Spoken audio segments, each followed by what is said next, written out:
2 Samuel chapter 4. And when Saul's son heard that Abner was dead in Hebron, his hands were feeble, and all the Israelites were troubled. And Saul's son had 2 men that were captains of the bands. The name of the one was Baanah, and the name of the other Rechab, the sons of Rimmon, a Beerothite, of the children of Benjamin. For Beeroth also was reckoned to Benjamin, and the Beerothites fled to Gittaim, and were sojourners there until this day. And Jonathan, Saul's son, had a son that was lame of his feet. He was 5 years old when the tidings came of Saul and Jonathan out of Jezreel, and his nurse took him up and fled. And it came to pass, as she made haste to flee, that he fell and became lame, and his name was Mephibosheth. And the sons of Rimmon the Beerothite, Rechab and Baanah, went and came about the heat of the day to the house of Ishbosheth, who lay on a bed at noon. And they came thither into the midst of the house, as though they would have fetched wheat, and they smote him under the 5th rib. And Rechab and Baanah his brother escaped.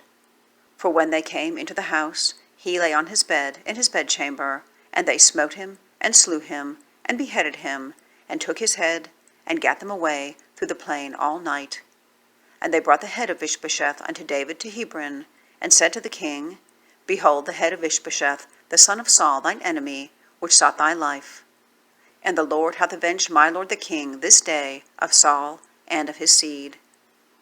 And David answered Rechab and Baanah his brother, the sons of Rimmon the Beerothite, and said unto them, As the Lord liveth, who hath redeemed my soul out of all adversity, when one told me, saying, Behold, Saul is dead, thinking to have brought good tidings, I took hold of him and slew him in Ziklag, who thought that I would have given him a reward for his tidings. How much more, when wicked men have slain a righteous person in his own house upon his bed?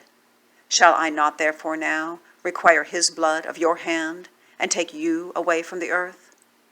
And David commanded his young men, and they slew them, and cut off their hands and their feet, and hanged them up over the pool in Hebron. But they took the head of Ishbosheth, and buried it in the sepulchre of Abner in Hebron.